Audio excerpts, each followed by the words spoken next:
The Certainty of Faith by Herman Bavinck, translated by Harry der Nederlanden, edited and typeset by Brad Tower. The Loss of Certainty. The centuries preceding the French Revolution of 1789 are in many ways different from the epoch that followed.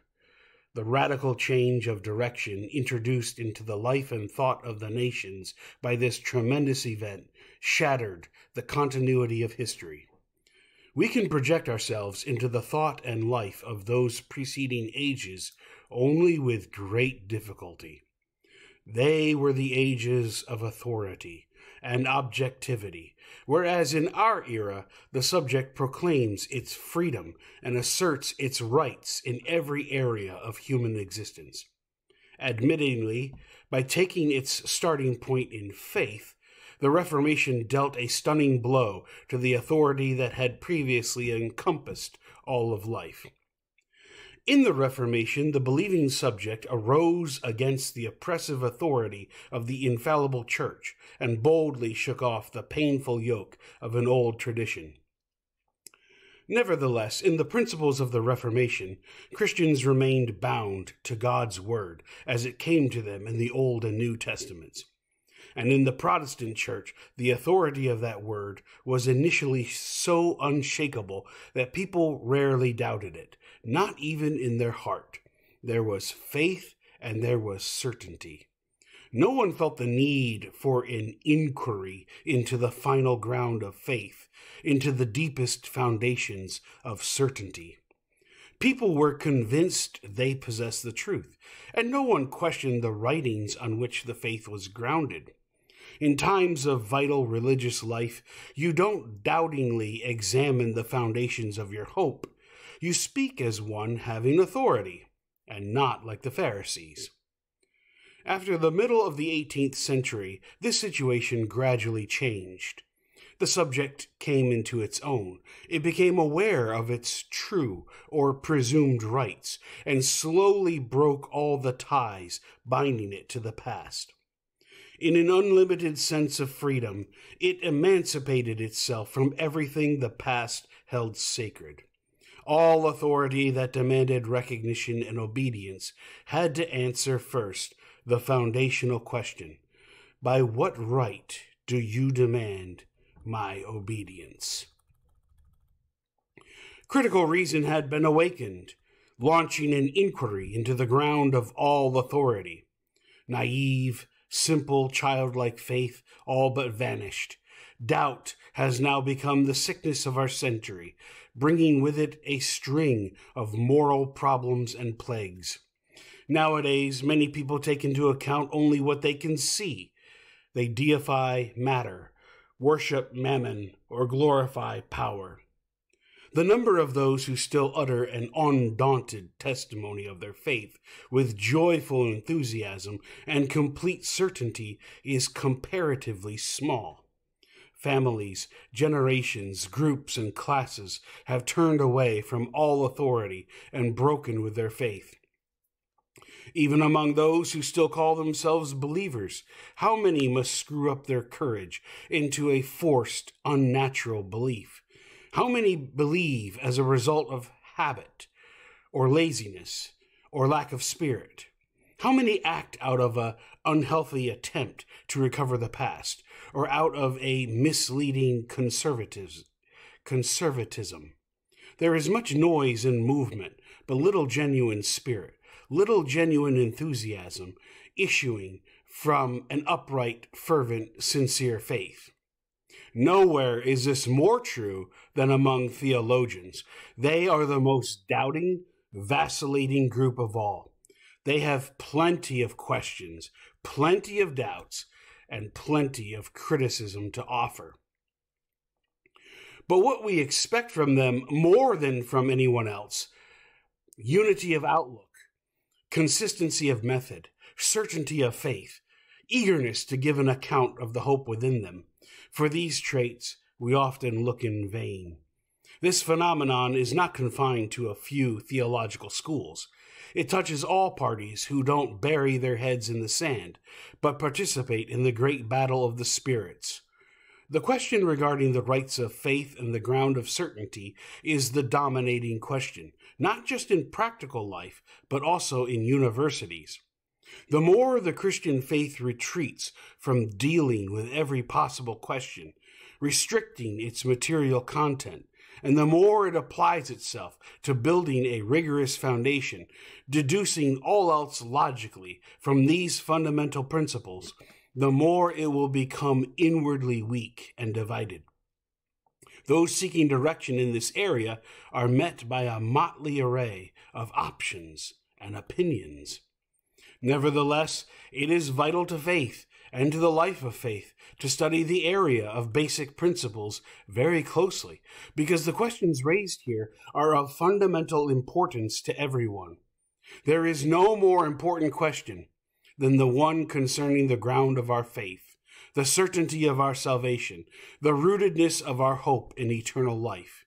What good is knowledge, power, fame, and honor if we cannot answer the question about our only comfort? Thus, our area of inquiry is circumscribed as holy ground, for it must be entered with reverence and fear. Here we touch the most intimate depths of the human heart. Here, more than anywhere else, we need a childlike and humble spirit, but at the same time, a frank, unbiased attitude in order to understand the life of religion in its inner essence and to purge it of all untruth and error. Wisdom and care dictate that in pointing out the way to obtain the certainty of faith, we first consider what this certainty of faith is and the different ways men have sought it. What is certainty? The question regarding certainty of faith is not only of scientific, theological, but also of practical, religious importance. It is of concern not only to the theologian, but also to the layman. It belongs not only in the study, but also in the living room. It is not just a theoretical academic issue, but preeminently one of life and practice. No matter how wicked and fallen anyone may be, at some time in his life, he will encounter moments of passionate seriousness. Everyone is at some time seized by the mystery of life, the power of death, the dread of judgment, or the fear of the Lord. As one observer put it, happiness leads us into paganism, but suffering leads us to Christ. When the drunken stupor in which we often live wears off, when the happy glow dulls and the conscience awakens, when we are overcome by the mystery of life or the pain of suffering, then we all become conscious of death and the grave, of judgment and eternity. Then no one can maintain indifference or hide behind the shield of neutrality. In this respect, people are better than we are sometimes inclined to think. There are no atheists, no people without a heart or conscience. Or more precisely, God never leaves himself without a witness. Whether it be through blessings or through trials, he speaks to the conscience of each and every person. True, many seek to stifle this voice and sear their consciences with a cauterizing iron, and many have doubtlessly become very adept, persisting in their false assurance or disdainful indifference unto their deathbeds. But history also gives us incontestable evidence that the human has not been extinguished, even in the most hardened sinner. The voice of the Almighty and omnipresent God sets up a responsive chord somewhere deep in the heart. There is no peace, says the Lord, for the wicked. Isaiah 48:22. By nature, each of us spoils this peace. No one stands blameless before the accusation of his conscience. No one is in himself assured that things will go well in life and later in death. The assurance of salvation is not something you can inherit. No one is born with it. Neither is it the fruit of human effort, nor a reward for duties conscientiously performed. We seek it in vain in the treasures of this earth, in life's joys, in the praise of the masses, in the fame of scholarship, in the acclaim of the arts, or in anything here below. In order to live comforted and die happily, we need certainty about the invisible and eternal things above.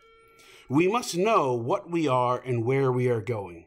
We must know that our personhood is more than a ripple in the ocean, that the moral battle stands far above the natural order, and that the highest and purest ideals of the soul are not illusions but reality.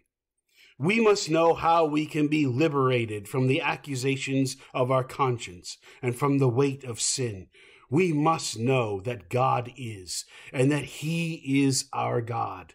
We must be sure we are reconciled to Him and can therefore approach death and judgment without terror.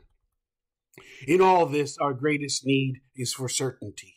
It is the deepest, although often unconscious, need of the human soul. Mankind has sought for certainty all through the ages, although all along the wrong roads and with the wrong methods. Every religion, no matter how distorted, seeks for the highest and holiest known to man.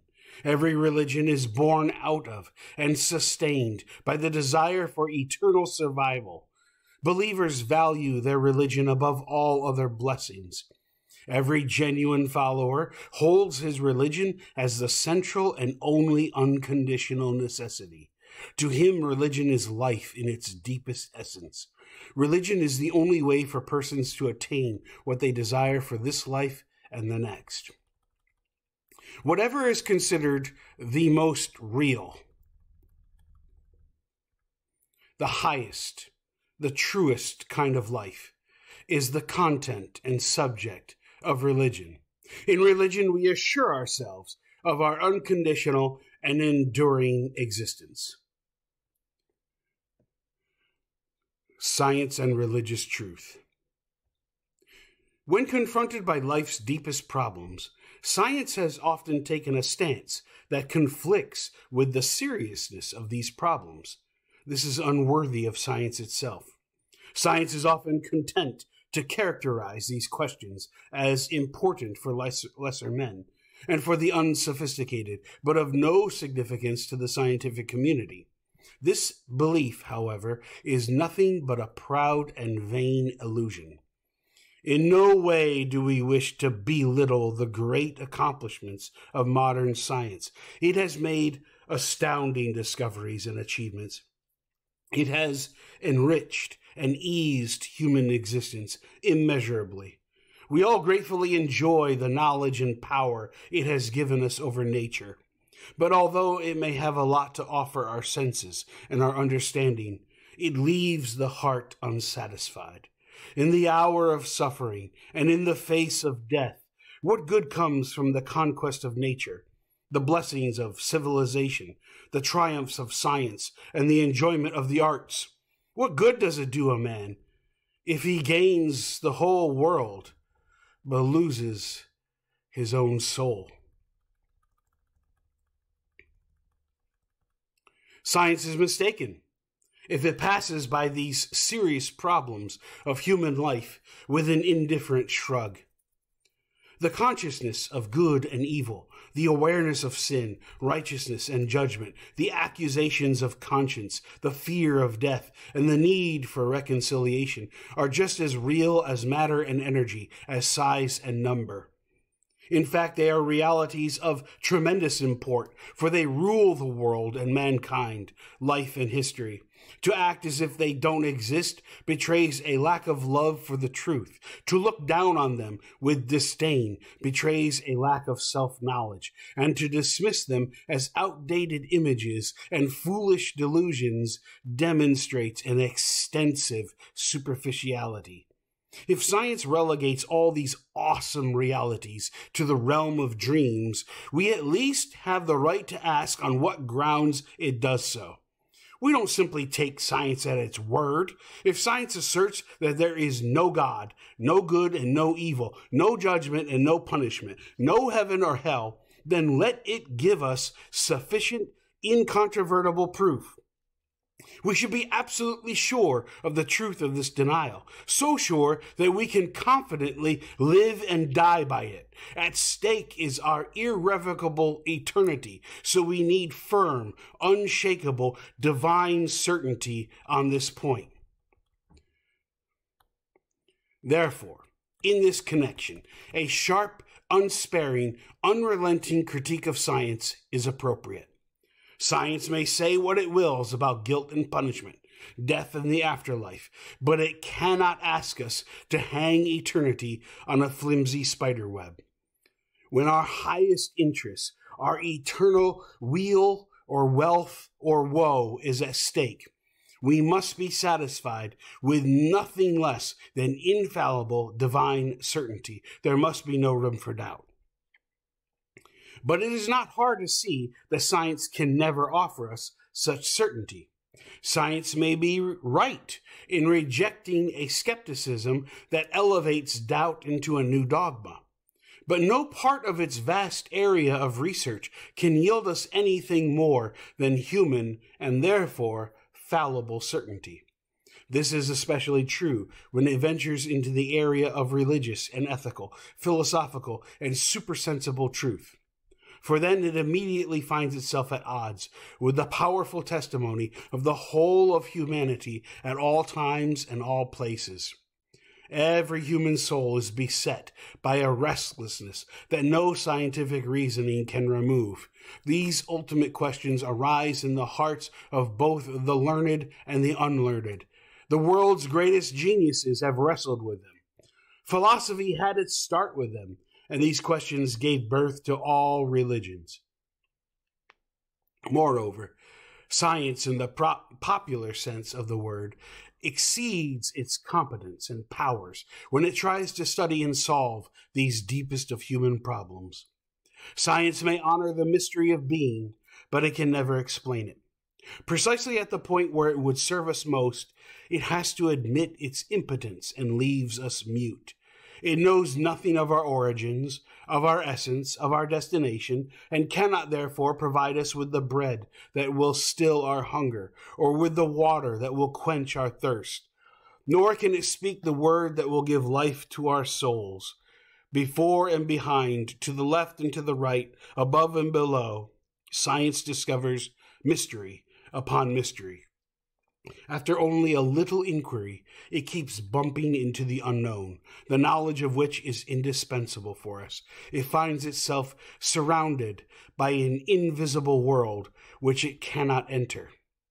No wonder that those who once looked to science to save us are turning away in disappointment, to seek in art and idealism, in the deification of man and hero worship, in the occult and Eastern religions what science cannot provide, but their souls need.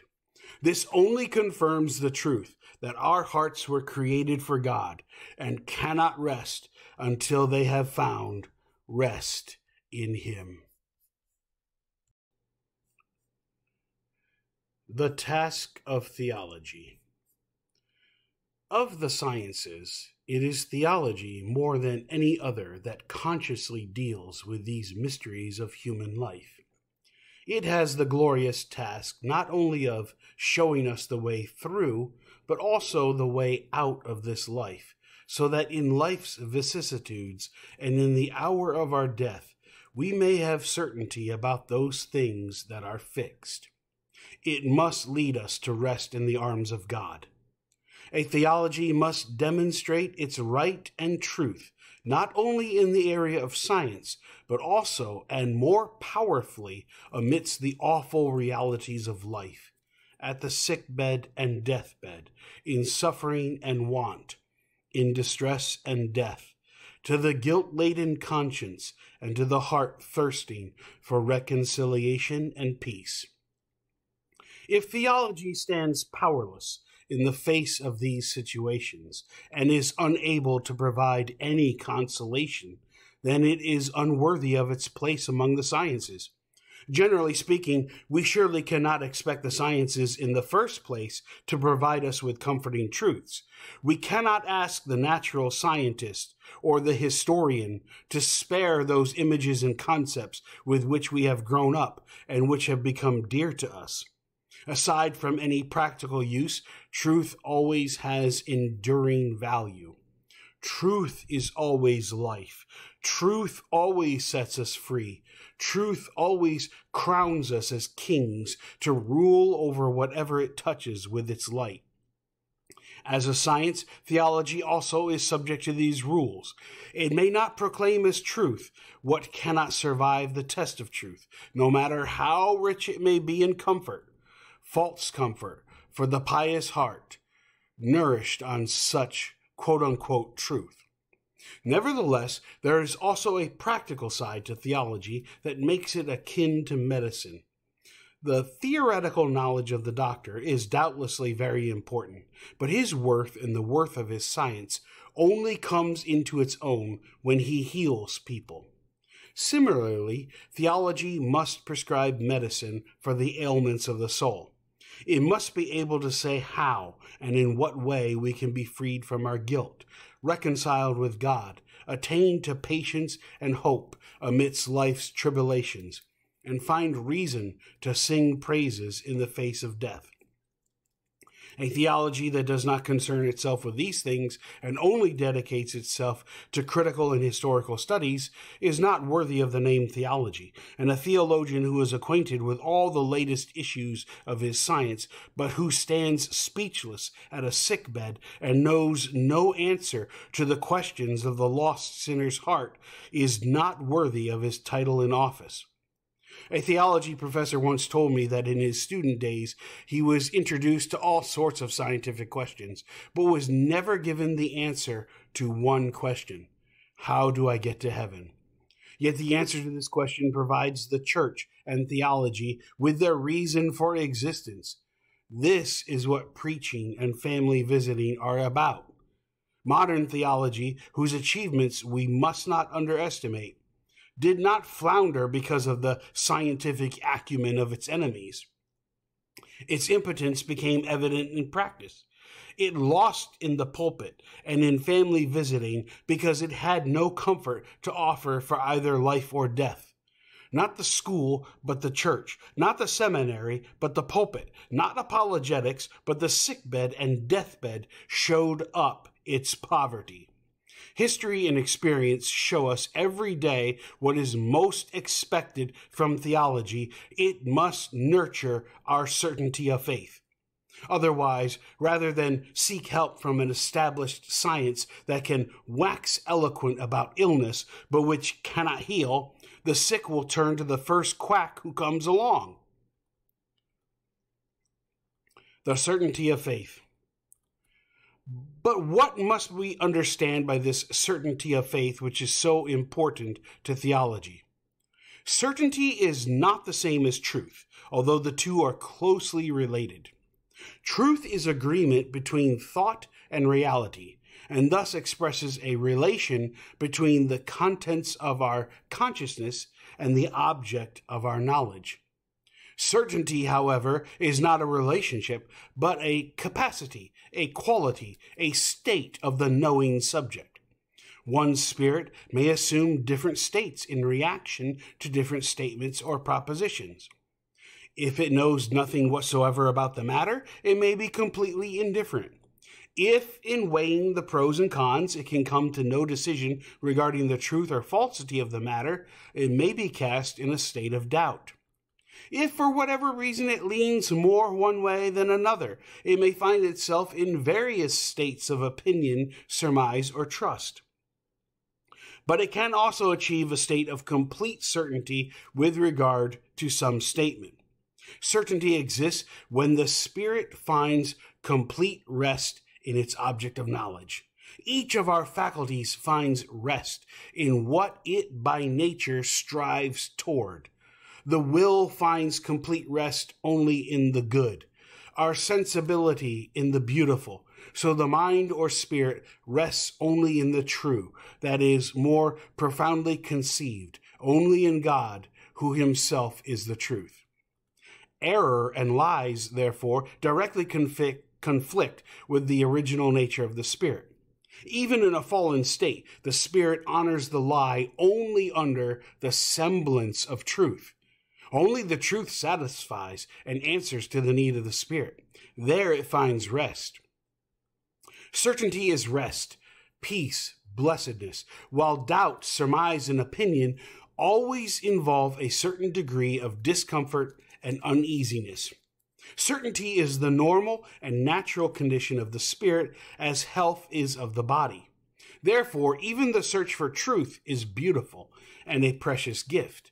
But even more beautiful and precious is finding it, enjoying it, and walking in its light. Doubt, on the other hand, is never the true condition of man, but is abnormal like disease. Sometimes, due to the error and lies that beset our lives, doubt is necessary, just as a fever may be good for the body and a thunderstorm good for the atmosphere. But in itself, it is always a painful evil. He who doubts is like a wave on the sea, but he who believes is like a rock. There are, however, different kinds of certainty. The Greek philosophers already distinguished between the certainty provided by the senses and that provided by reason. Within the latter realm, Aristotle further distinguished between the immediate certainty derived from the first principles of science and the mediated certainty derived from demonstration and proof. These three kinds of certainty are recognized by all but the most hardened skeptic. We all feel certain about the things we can perceive with the senses, nor do we doubt the most basic, self-evident, undemonstrable principles of the various sciences, such as the axioms on which mathematics is based. Similarly, we are also completely certain about the truths that in science are inferred through logical deduction from an established premise and which are therefore based on sufficient proof. But beside these types of scientific certainty, there exists another kind, the certainty of faith. People may differ widely regarding its value, but that it exists is beyond doubt. Even philosophy has had to take faith into account. It was Immanuel Kant who, beside empirical and logical certainties, also made room for moral certainty. The way in which Kant accomplished this is not our way, but we may be thankful to philosophy that through one of its most perceptive thinkers, it has recognized the existence and rights of another form of certainty than the strictly scientific. One would indeed have to deliberately blind oneself to doubt the reality of such certainty, for in the area of religion and morals, no one bases his certainty on scientific proof. No one maintains the existence of God, the immortality of the soul, the mediatorship of Christ, the authority of Scripture, and many other beliefs on the basis of rational argument. People seem to carry within them the knowledge that science may not and cannot have a say in such matters. All higher religions, therefore, claim to be based on revelation, and none of them is the product solely of rational understanding. Proofs come after the fact in every religion. They don't lead the way, but they trail behind. They are conceived for those who don't believe. When speaking with an unbeliever, a believer cannot be content to assert, "I believe, and therefore it is true."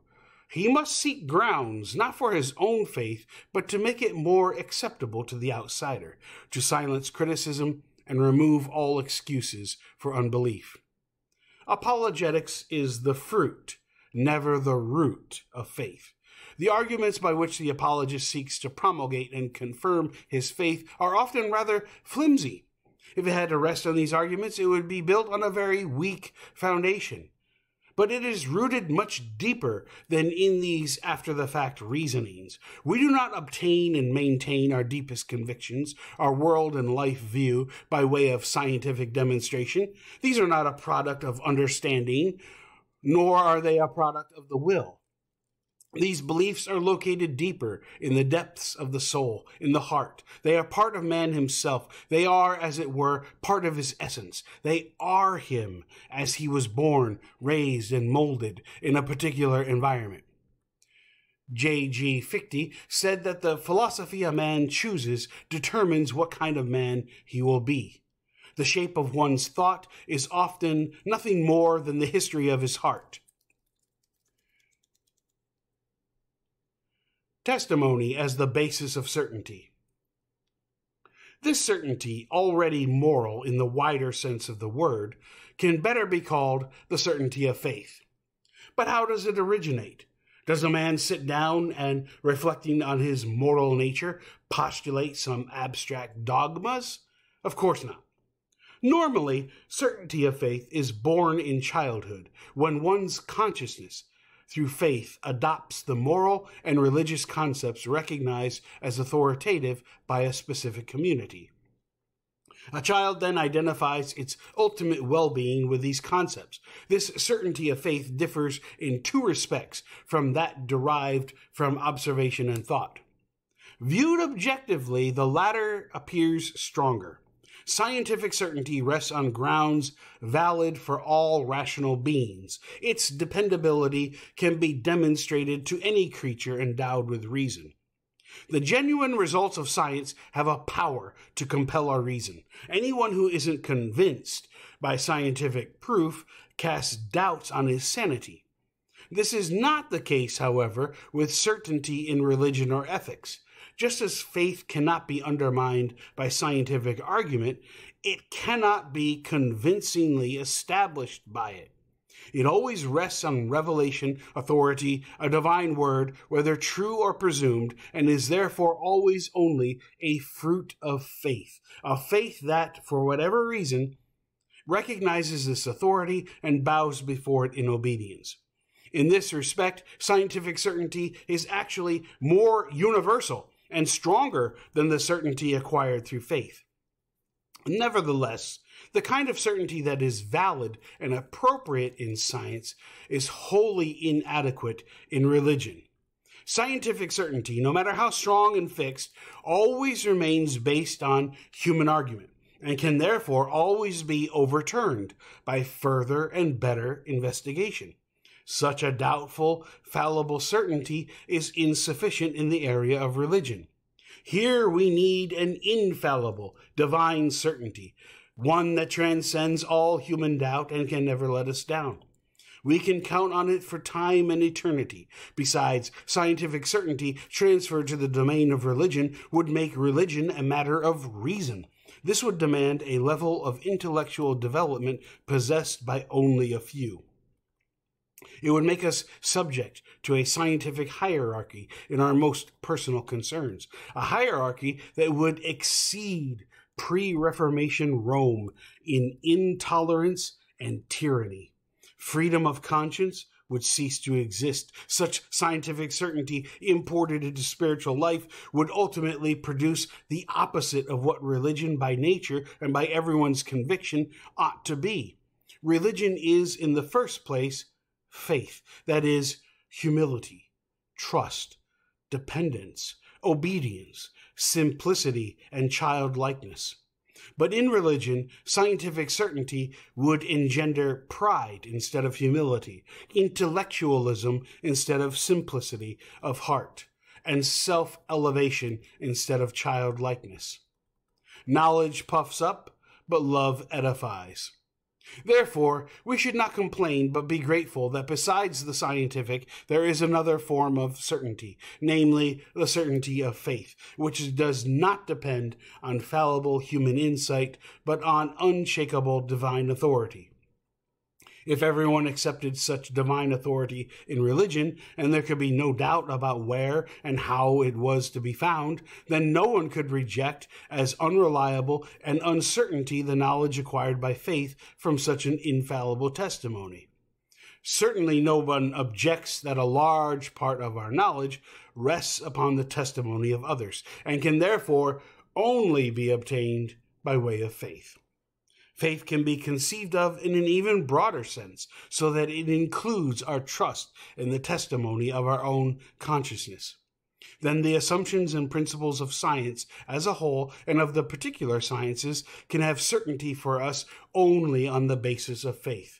That our sense perception is reliable, that the outside world has an objective existence, that the laws of thought correspond with those of being, and that the so-called axioms are the firm foundation for all knowledge. These and many other postulates cannot be proven, but are established by the immediate testimony of our conscience prior to all proof.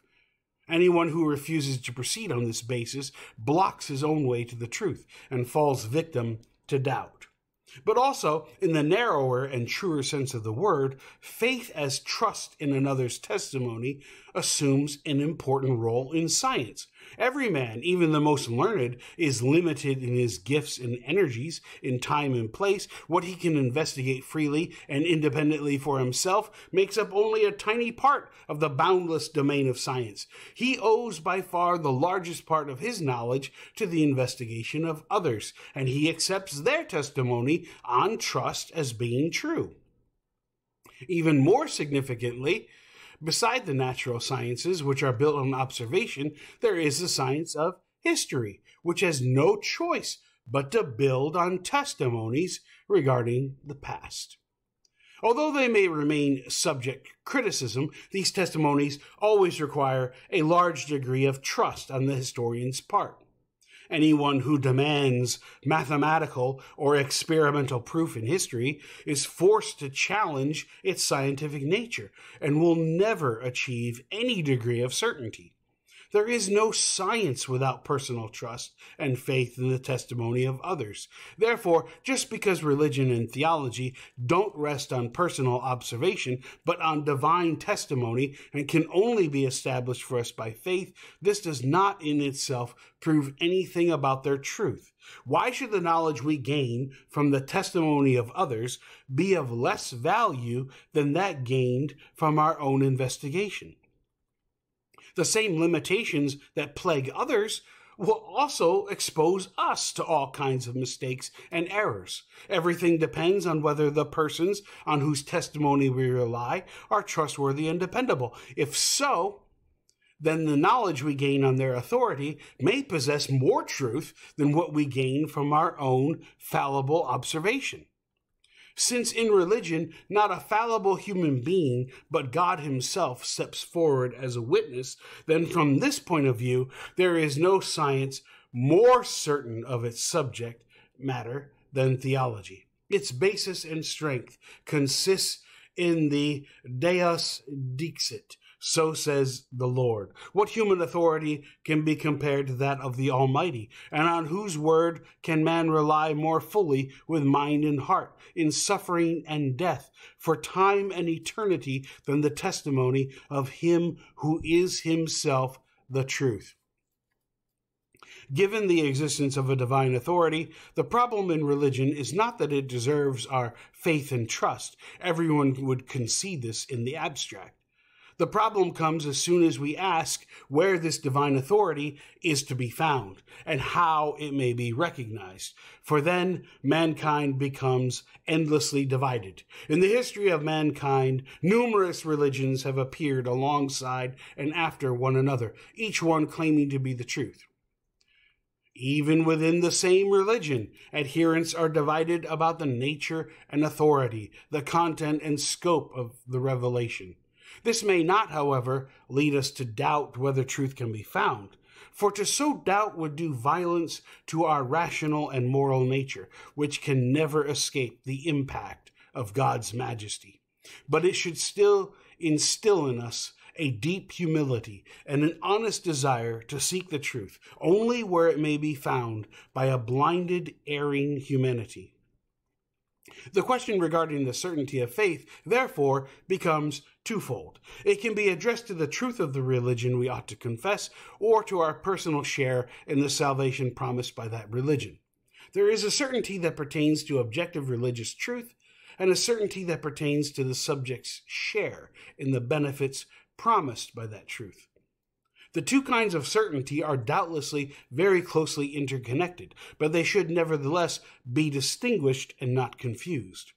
The act of faith by which I recognize the truth differs from the one by which I am assured of my own salvation. The power of certainty. While scientific certainty rests on rational and therefore more universal ground than the certainty of faith, the latter far outstrips the first in subjective power, that is, in the strength of the tie by which the soul embraces its object in faith. Once a testimony has been recognized and accepted as divine, obviously it binds and rules man more powerfully than any other word. The convictions of faith are the deepest, the most intimate, the dearest, and at the same time the most tenacious of all. No wars are more terrible than those fought for religion. No greater hate exists than that aroused by religion.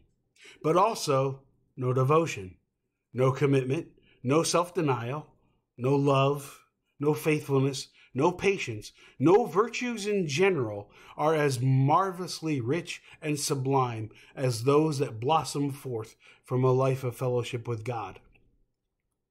Faith, to name only one of these virtues, counts its martyrs in the thousands, even in the millions. Science has but a few. The famous Johann Kepler practiced astrology contrary to his convictions in order to make a living. He excused his conduct with the remark that the needy mother astronomy would have to live off the foolish daughter astrology.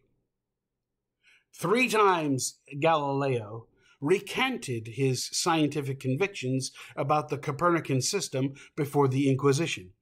His fear of execution was greater than his love of science. Who wants to die for the proposition that the earth turns? Ultimately, it makes very little difference and can always be corrected later. Who will put his possessions, his name, and his life on the line for a purely theoretical truth? Scientific certainty cannot stand up to the torch and the stake, but the certainty of faith is much different. It possesses far greater intensity. It is ineradicable, because it is rooted in the human heart and involves every fiber of our existence.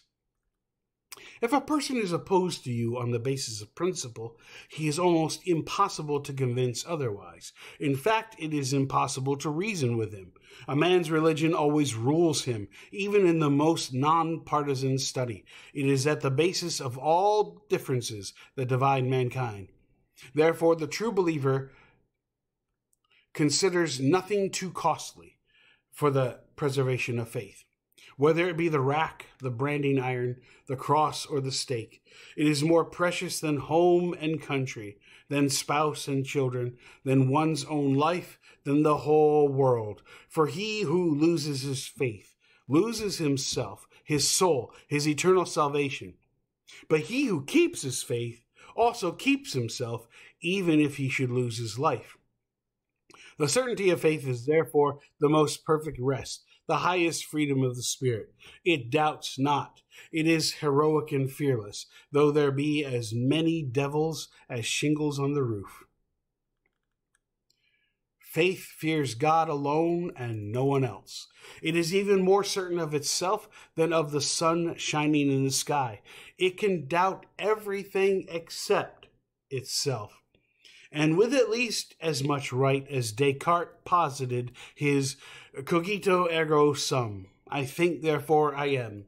The believer posits credo ergo sum ergo Deus est. I believe, therefore I am, therefore God is. The search for certainty. Because certainty of faith is of such great value and significance, it is not surprising that mankind has always sought it. Without this heart's rest, man lacked peace of soul. He tried to achieve certainty in many ways. No sacrifice was too great, no punishment too severe, no life too valuable. He tried to obtain it by observing laws and rituals, with bloody and unbloody sacrifices, through scourging and killing the flesh, and in wild orgies as well as rigorous asceticism. The history of religion reveals such profound, awesome struggles and sufferings that natural disasters, social revolutions, and wars pale in comparison. Every page of this inner history tells us of tears, sighs, prayers, pleas, struggles, and temptations. Uncertainty, doubt, fear, terror, and anxiety eat at the heart and life of every person. The hymns of all nations are filled with moving lamentations.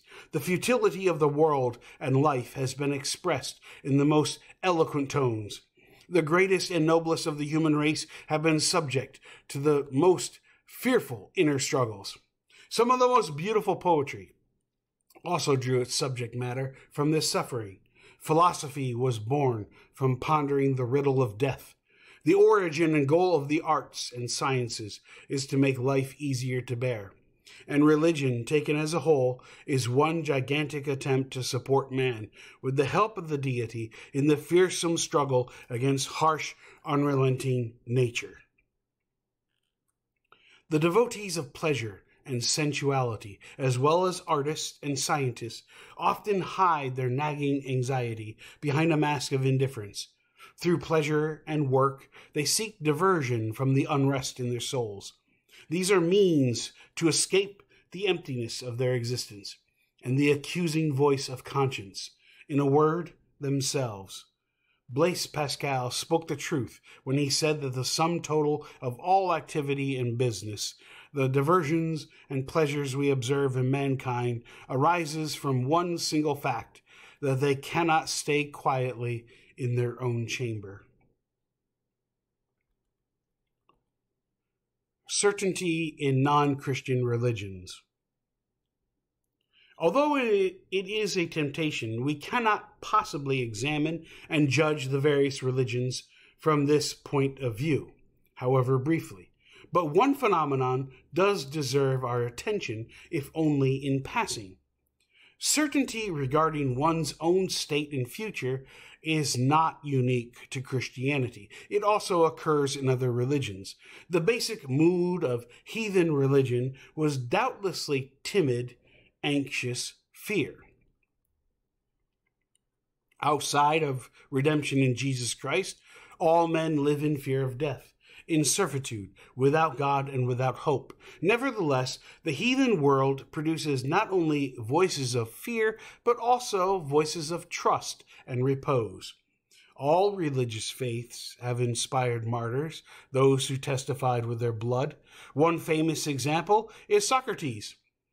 In 399 BC, he was charged in Athens for deviating from the state religion, for importing new gods, and for perverting the youth with his teachings.